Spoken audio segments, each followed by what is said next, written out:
Olá, senhoras e senhores. Boa tarde. Sejam bem-vindos à videoconferência de resultados da Mills referente aos resultados do quarto trimestre de 2025. Estão presentes hoje conosco o senhor Sérgio Caria, CEO, e a senhora Renata Vaz, CFO e diretora de Relações com Investidores. Informamos que a apresentação está sendo gravada e traduzida simultaneamente. A tradução está disponível clicando no botão Interpretation. Para aqueles ouvindo a videoconferência em inglês, há a opção de silenciar o áudio original em português clicando em Mute Original Audio. Durante a apresentação da companhia, todos os participantes estarão com o microfone desabilitado. Em seguida, daremos início à sessão de perguntas e respostas. Para fazer perguntas, clique no ícone Q&A e digite seu nome e companhia. Ao ser anunciado, uma solicitação para ativar seu microfone aparecerá na tela, e então você deve ativar o seu microfone para fazer perguntas. Esclarecemos que eventuais declarações que possam ser feitas durante esta videoconferência relativas às perspectivas de negócios da Mills, projeções e metas operacionais e financeiras constituem-se em previsões baseadas nas expectativas da diretoria da companhia que podem ou não ocorrer. Investidores devem compreender que fatores políticos, macroeconômicos e outros fatores operacionais podem afetar o futuro da companhia e conduzir a resultados que diferem materialmente daqueles expressos em tais considerações futuras.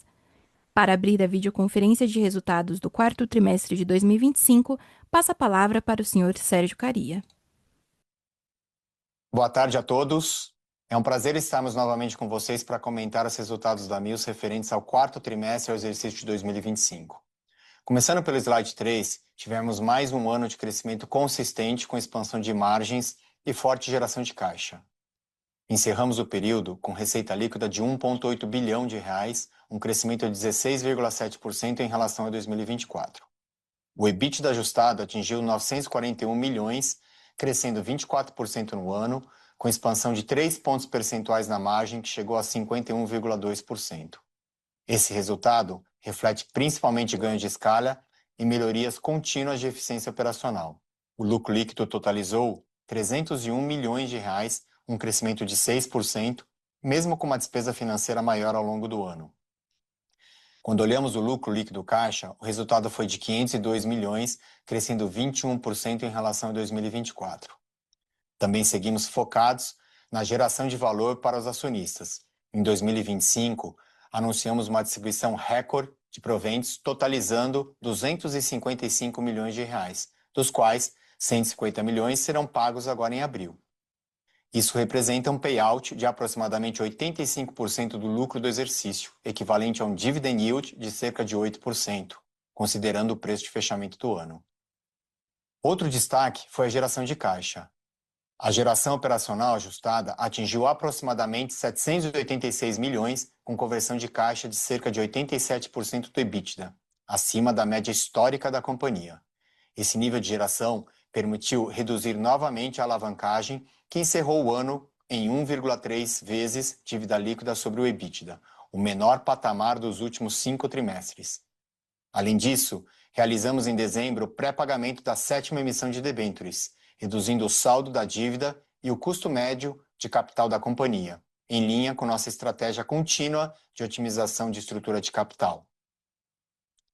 Indo agora para o slide 5, seguimos colhendo os resultados da nossa estratégia de diversificação de portfólio e disciplina na alocação de capital.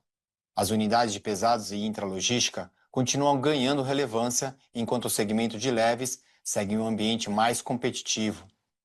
Neste segmento, temos atuado com disciplina comercial, racionalização de custos e foco em contratos de maior duração.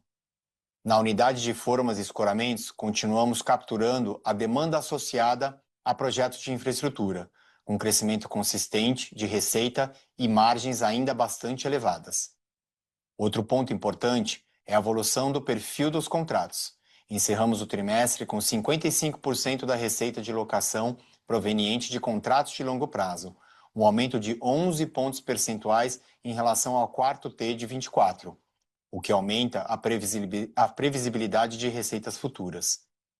Em termos operacionais, finalizamos o período com mais de 16 mil máquinas na frota e cerca de 49 mil toneladas de forma e escoramento, consolidando a Mills como uma das líderes em locação de equipamentos e soluções de engenharia do Brasil. Olhando para 2026, seguimos trabalhando para aumentar a participação de receitas recorrentes e fortalecer nossa presença em setores mais resilientes da economia. Nossa estratégia de oferecer soluções multiproduto tem mostrado resultados concretos, especialmente ao ampliar nossa atuação em mercados com maior potencial endereçável e forte aderência ao core operacional dos nossos clientes. Com isso, passo agora a palavra para Renata, nossa CFO e diretora de RI, que vai detalhar os principais destaques financeiros do trimestre. Obrigada, Caria. Avançando para o slide 6, a receita líquida no quarto trimestre totalizou 493 milhões, crescimento de 14% em relação ao mesmo trimestre do ano anterior, representando novamente uma receita recorde trimestral para a companhia. Esse desempenho foi impulsionado principalmente pela expansão da receita de locação, refletindo a evolução do nosso portfólio e maior penetração em clientes e segmentos diferentes. No consolidado do ano, a receita cresceu 17%, totalizando 1,8 bilhão. Desconsiderando a contribuição da Next Rental, adquirida em agosto, o crescimento teria sido de 12%.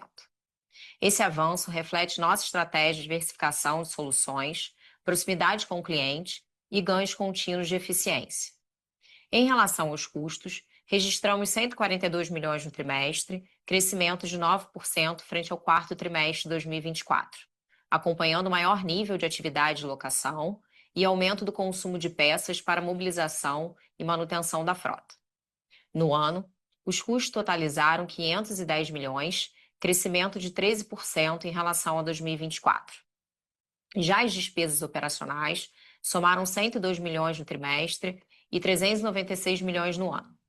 Ambos os custos e despesas apresentaram melhora como percentual da receita líquida, refletindo os esforços contínuos de otimização da estrutura organizacional e aumento da eficiência operacional.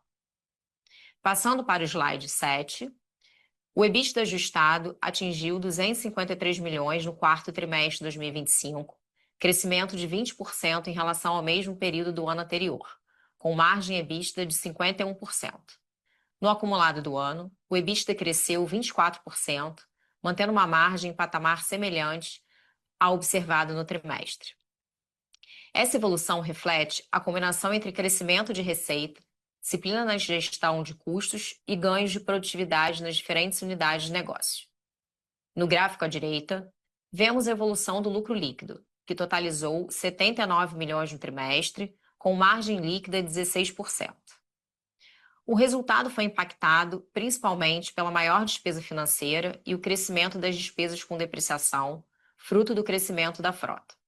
No acumulado do ano, o lucro atingiu 301 milhões, crescimento de 6% em relação a 2024. Desconsiderando efeitos não recorrentes, o lucro líquido ajustado do trimestre teria sido de aproximadamente 92 milhões. Seguindo para o slide 8, o fluxo de caixa operacional ajustado foi de 266 milhões no quarto trimestre, um crescimento de 84% em relação ao quarto trimestre de 2024, com conversão de 111% do EBITDA em caixa. Esse desempenho reflete principalmente melhor gestão do capital de giro, cronograma de compra, recebimento e pagamento de máquinas e o menor investimento em CAPEX no trimestre, além do pré-pagamento da 7ª emissão de debêntures. No ano, a geração de caixa operacional ajustada atingiu 786 milhões, crescimento de 20% em relação a 2024, com conversão de aproximadamente 87% do EBITDA em caixa. Já o CAPEX totalizou 80 milhões no trimestre, uma redução de 52% frente ao mesmo período do ano passado. No acumulado do ano, os investimentos somaram 675 milhões, uma queda de 32% em relação a 2024, refletindo maior disciplina na alocação de capital e seletividade na originação de novos contratos. Importante ressaltar que desse valor, aproximadamente 180 milhões estão relacionados à aquisição da Next. Para 2026, continuamos avaliando oportunidades de crescimento orgânico e inorgânico, sempre com foco em mercados com maior previsibilidade de receita e contratos com rentabilidade adequada. No slide 9, a redução do endividamento foi outro destaque positivo no trimestre. Encerramos o quarto trimestre com dívida bruta de 1,7 bilhão, após o pré-pagamento da sétima emissão de debêntures em dezembro, que reduziu o endividamento em aproximadamente 443 milhões. Com isso, também reduzimos o custo médio da dívida da companhia para CDI mais 1,08% ao ano, além de alongar o prazo médio para 4 anos. Essa movimentação está alinhada à nossa estratégia de otimização da estrutura de capital e captura de condições competitivas no mercado de capitais. A alavancagem permaneceu em patamar bastante confortável, encerrando o trimestre em 1,3 vezes dívida líquida sobre EBITDA, bem abaixo dos covenants financeiros. Outro ponto positivo é o cronograma de amortização da dívida, que foi novamente alongado.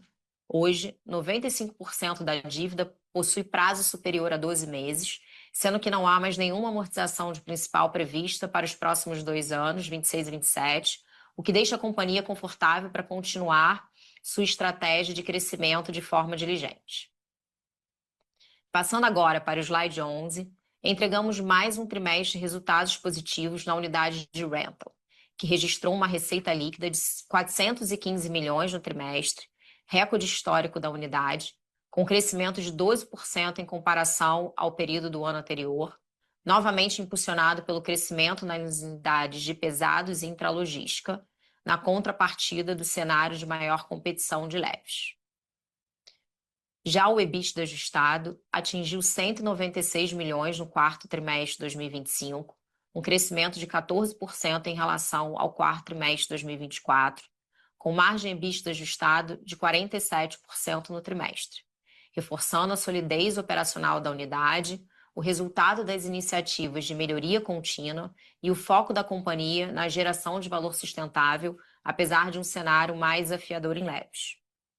No ano, a unidade atingiu receita de 1,5 bi, crescimento de 15% versus 2024, e EBITDA ajustado de 735 milhões, com expansão de 19%. Por fim, no slide 12, ao olharmos para a unidade de negócio Forma e Escoramentos, registramos mais um trimestre com desempenho sólido, impulsionado principalmente pela estratégia comercial atual e refletindo o pipeline comercial da companhia.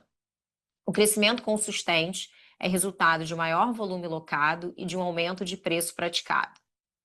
Como resultado, a receita líquida totalizou 78 milhões no trimestre, com crescimento de 23% em comparação ao quarto tri de 2024.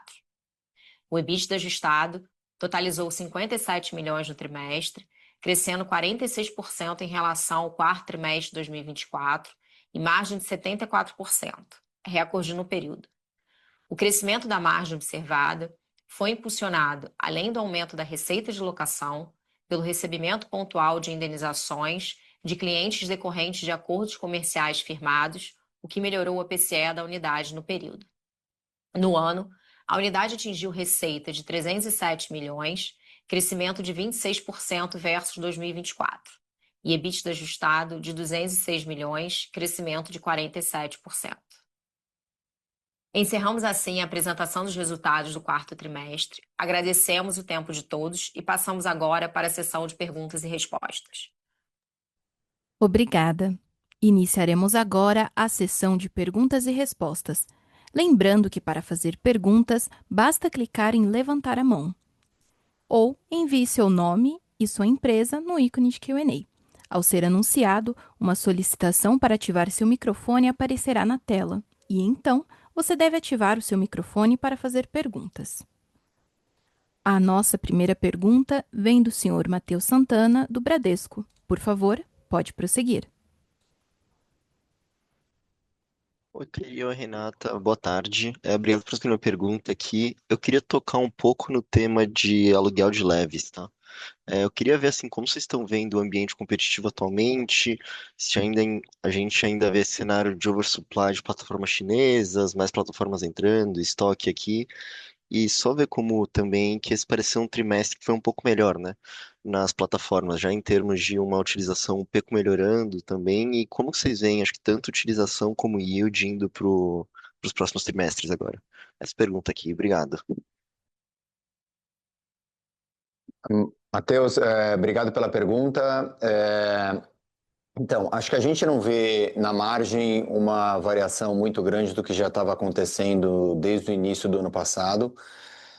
Ao longo do ano, em termos de entradas de equipamentos no mercado brasileiro, ele permaneceu dentro do esperado, não tendo uma entrada superior ao que a gente havia esperado.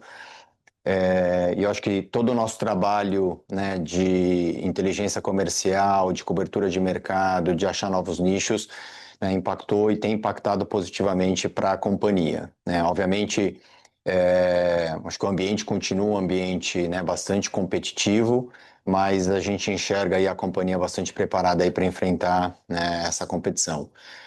Fruto, né, ao que a gente entregou aí no quarto trimestre deste ano, do ano passado, aliás. Em termos de utilização, né, a gente tem no início do ano sempre uma sazonalidade, né, em fruto a dezembro, né? Dezembro em leves tem uma devolução muito grande e no primeiro trimestre ele volta a subir, né? Então a gente tem aí dentro da expectativa também, né, voltando a patamares a pré, né, ou novembro ou dezembro, até o próximo mês aí a gente imagina que a gente tenha já offsetado, né, essas devoluções que nós tivemos. Então, acho que por enquanto tudo dentro do que a gente tem estimado e esperado. Ficou claro aqui, obrigado. Nossa próxima pergunta vem da senhora Luísa Mussi, do Banco Safra. Por favor, pode prosseguir. Tarde. Eu queria saber se vocês poderiam dar um pouquinho mais de detalhes sobre esse PCE, né, que a gente viu esse TRI, e se vocês puderem compartilhar também, se a gente, assim, qual é a expectativa de vocês aí pro ano nessa linha, e margem também, né, entender um pouquinho como é que tá a cabeça do ponto de vista de rentabilidade. Aí queria entender se esse ponto assim, esse ponto que a gente está vendo aqui em formas de escoramentos, ele é recorrente, né, entender também se ainda tem muita eficiência relevante aí para vocês capturarem para frente. Obrigada, pessoal. Obrigada, Luísa. Boa tarde. Começando um pouco pela PCE, esse foi um evento bem pontual, cirúrgico, nesse trimestre, que a gente antecipou retirada de equipamentos de um cliente que estava inadimplente. Mas, de forma geral, quando a gente olha o resultado do ano, a gente continua níveis bem históricos, né? 1,8 aí da receita líquida, e nossa carteira continua num patamar bem sólido, tá? Então, foi um evento, de fato, pontual. Falando um pouco da questão de margem, né, para frente, a gente, como companhia, continua com diversas iniciativas, né, de redução de custo, despesa, ganho de produtividade, mobilizando novos contratos. Então, isso tende a manter a nossa margem nesses patamares perto de 50%, que é o que a gente acredita como margem recorrente, tá, para o próximo ano. E falando um pouco, né, da performance de forma e escoramento, de fato, assim, a gente está com um pipeline bem robusto, né, no que tange a infraestrutura. A gente tem fechado contratos importantes. O nosso backlog, tanto backlog como pipeline, também está interessante. Muitas obras focadas, né, em mobilidade urbana, parte de metrô, rodovia. E a gente acredita que esse ano de 2026 os resultados vão continuar consistentes, tá? Tá ótimo, pessoal. Obrigada. Nossa próxima pergunta vem do senhor João Ramiro, da XP. Por favor, pode prosseguir. Opa, boa tarde, Caria. Boa tarde, Renata. Acho que minha primeira pergunta aqui sobre empilhadeiras. Acho que esse segmento tem crescido bastante o nível de receita nos últimos trimestres, dado o ramp-up dos contratos que foram implementados lá atrás, que demoram, que foi fechado lá atrás e tem um certo tempo para eles serem implementados, dado o alto lead time. Eu acho que eu queria pegar um pouco da visão de vocês, o que que vocês esperam para essa operação ao longo do ano, qual que é o nível de receita running rate que vocês esperam fechar o ano. E se vocês puderem passar um pouco também sobre a Next Rental, como que está o processo de integração dessa nova companhia. Acho que vocês mencionaram um pouco de oportunidades de cross-sell e upselling. Se tem sido tudo de acordo como vocês imaginavam e como que vocês estão imaginando a operação de Yellow Line ao longo de 2026. Muito obrigado, pessoal. Tá bom. João, obrigado pela pergunta. Deixa eu começar aqui com empilhadeira, né? Assim, Empilhadeira, a gente vem avançando, a gente vem crescendo bastante nessa unidade de negócio também.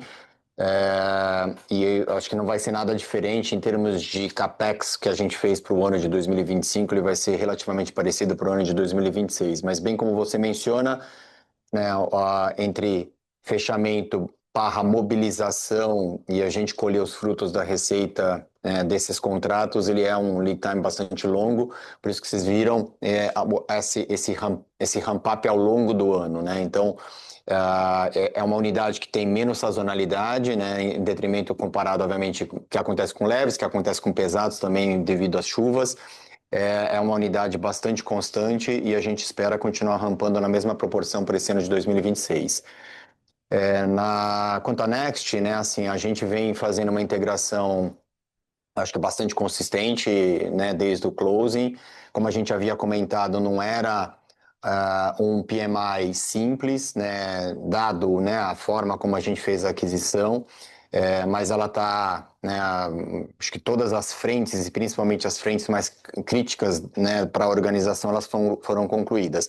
Ainda tem, né, passos ainda a serem realizados da integração, mas eu diria que assim a gente está bastante consistente dentro também do que a gente havia, né, esperado. Para finalizar, né, então pesados, né, de uma maneira geral, como intralogística, são as unidades que a gente vem avançando bastante, focando bastante crescimento. Não vai ser diferente para a unidade né, para a linha de produto de pesados. A gente vai continuar fazendo investimentos. Ele tem um impacto, obviamente, né, no primeiro trimestre, dado sazonalidade de chuvas, mas a gente vem fechando bastante contratos aí para serem mobilizados aí a partir do segundo trimestre. Perfeito, super claro. Eu só esqueci de perguntar, se puder dar um pouco da cor também sobre essa junção de pesados e intralogística, o que que vocês esperam capturar com isso? Acho que o primeiro passo, talvez o low-hanging fruits aqui, seria na parte comercial, né? Como a gente vem comentando, bundling os equipamentos, né? A gente vem integrando os equipamentos como uma única Mills, né? A frente comercial. E isso vem trazendo bastante oportunidades, né? Não só de cross, como também upselling, trazer clientes que são exclusivos de um produto para expandir os outros produtos. E a parte talvez um pouco mais complexa, que a gente ainda está muito na camada de estudo para depois começar a capturar, é a parte de cross-service, né? Então, como a gente vai capturar todos os ganhos operacionais barra sinergias operacionais. Então, esse ainda está numa fase um pouquinho ainda de estudo, mas eu diria que ao final deste ano para o ano que vem a gente já começa a capturar bastante mais sinergias operacionais também, né? Então, primeiro a frente comercial e depois a frente operacional. Perfeito, muito obrigado, pessoal. Nossa próxima pergunta vem do senhor Pedro Tineu, do Itaú BBA. Por favor, pode prosseguir.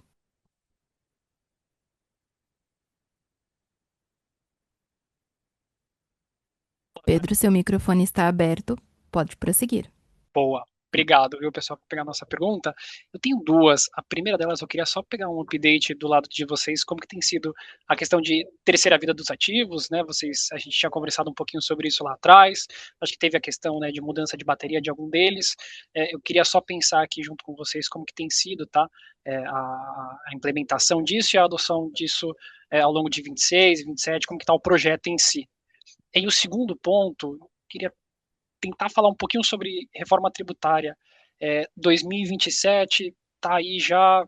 Como que a gente pode pensar a questão de geração, consumo de crédito, compra de ativo e necessidade de reparo de preço? Acho que seria legal a gente falar um pouquinho. Obrigado, viu, pessoal? Tá bom. Pedro, eu vou responder a primeira parte, depois eu passo para a Renata. Com relação à terceira vida do ativo, vem evoluindo bastante, né? Nós estamos bastante otimistas com essa frente. A gente já vem conseguindo converter bastante equipamentos, né, em termos de eletrificação e alongar a vida, não só alongar a vida, como baixar custos operacionais, com uma redução de COGS. Estamos com essa frente bastante ativa e ao longo do ano de 2026 a gente espera capturar, né, bastante redução nessa frente, além, né, do alongamento da vida. Então, estamos bastante otimistas. e utilizando, obviamente, todo esse conhecimento para a gente extrapolar para as outras máquinas, né, e outras linhas de produtos, para que a gente continue fazendo isso como uma forma estruturada e sistêmica, né? E aí passar agora para a Renata, a reforma tributária. Falando um pouquinho da reforma tributária, a companhia está bem próxima, né, de todas as iniciativas e notícias que vêm saindo sobre a reforma. A gente tem um grupo dedicado dentro da companhia, a gente está com uma consultoria externa auxiliando em todas as tomadas de decisão. Esse primeiro ano foi um ano muito forte de desenvolvimento de sistema e agora a gente está bastante concentrado, né, o que que vai mudar para o nosso negócio. Apesar da reforma tributária, ela trazendo no primeiro momento uma carga maior sobre o consumo, a gente vai ter a possibilidade também de reduzir o custo de aquisição, né? O que que eu quero dizer com isso? A gente vai poder buscar mais créditos, né, frente ao que hoje a gente não tem. Inclusive, parte dos nossos fornecedores também vão conseguir ter mais crédito e isso vai reduzir nosso custo de aquisição. Então, de uma forma geral, no primeiro momento, a gente está avaliando como neutro, tá? Mas a gente tem feito bastante estudo, não só com o olhar do nosso cliente, mas também com o olhar dos nossos fornecedores, para o impacto para a companhia ser o menor possível. Super claro, pessoal. Obrigado, viu? Obrigado, Pedro. Obrigada, Pedro. Lembrando que para fazer perguntas, basta clicar em levantar a mão. Ao ser anunciado, uma solicitação para ativar seu microfone aparecerá na tela e então você deve ativar o seu microfone para fazer perguntas. A nossa próxima pergunta vem do Sr. Gabriel Frazão, do Bank of America. Por favor, pode prosseguir. Pessoal, boa tarde. Obrigado pelo espaço aqui no call de resultado. Seria uma pergunta sobre a alavancagem. A gente viu o endividamento caindo para 1,3 vezes o EBITDA, que foi o menor nível em alguns trimestres, né? Se a gente pudesse ouvir de vocês se com esse nível de alavancagem e com o andamento ali da integração da Next, vocês já se sentem confortáveis para voltar a fazer novas aquisições? E se sim, qual setor, qual linha de equipamento vocês hoje observam com mais atenção para voltar a fazer esse movimento? Gabriel, vou responder depois qualquer coisa, a Renata me complementa aqui. Sim, acho que a gente como organização, disciplina de capital, ela sempre foi um foco bastante importante.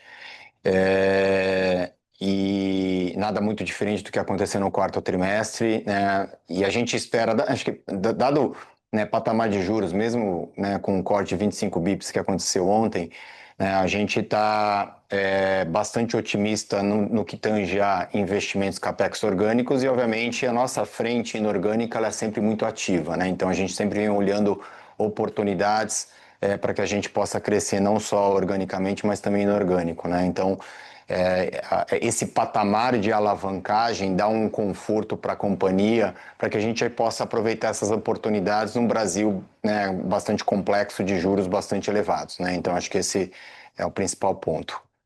Eu acho que só complementando, né, esse é um trabalho que a gente vem fazendo ao longo dos últimos anos e que não para por aqui, né? A gente está sempre avaliando oportunidade para reduzir custo de dívida a longo prazo. Então, isso justamente faz parte dessa diligência de capital da companhia, justamente para a gente poder capturar o máximo possível as oportunidades, tanto de CAPEX orgânico quanto inorgânico, né? Então, essa é a agenda do dia a dia aí da companhia. Certo, pessoal, obrigado. Ficou super claro aqui. Obrigado, Gabriel. Lembrando que para fazer perguntas, basta clicar em levantar a mão. Ao ser anunciado, uma solicitação para ativar seu microfone aparecerá na tela. E então, você deve ativar o seu microfone para fazer perguntas. A nossa próxima pergunta vem da senhora Luísa Mussi, do Banco Safra. Por favor, pode prosseguir. Pessoal, mais uma aqui do nosso lado.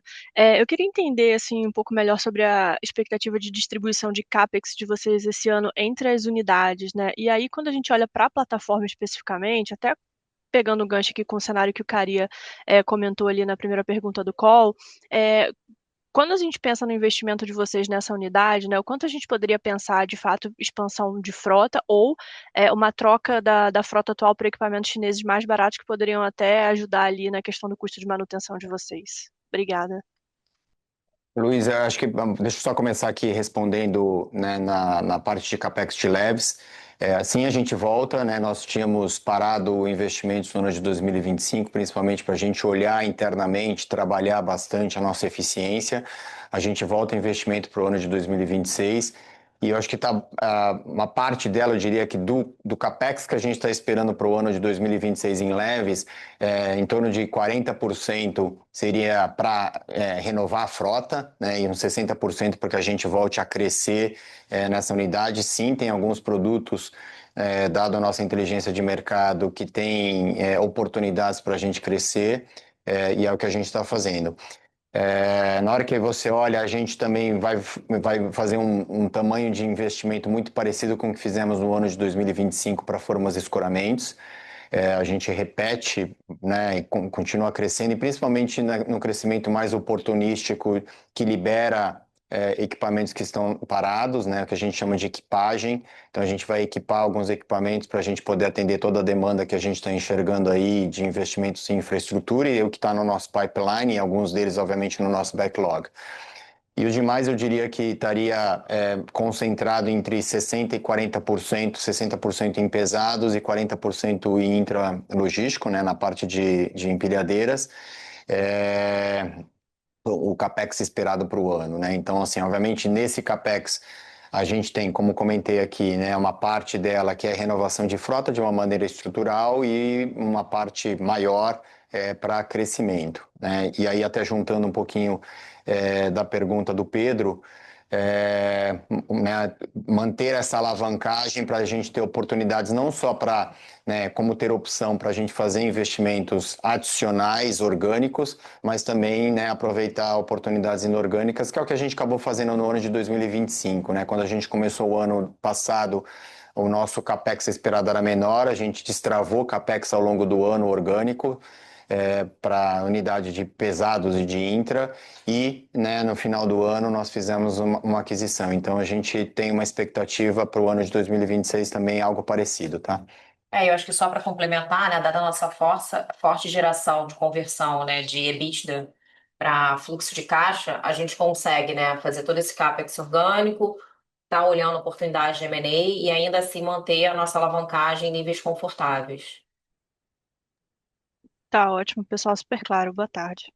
Boa tarde, obrigado. A sessão de perguntas e respostas está encerrada. Passamos ao Sérgio Caria para que ele faça suas considerações finais. Obrigado a todos pela participação da videoconferência do quarto trimestre e ano de 2025. Qualquer coisa, perguntas adicionais, a nossa equipe de relações com os investidores estão à disposição. Obrigado a todos. A videoconferência de resultados da Mills está encerrada. Em caso de dúvidas, enviar a sua pergunta para o time de relações com investidores através do e-mail ri@mills.com.br. Agradecemos a participação de todos e tenham uma boa tarde.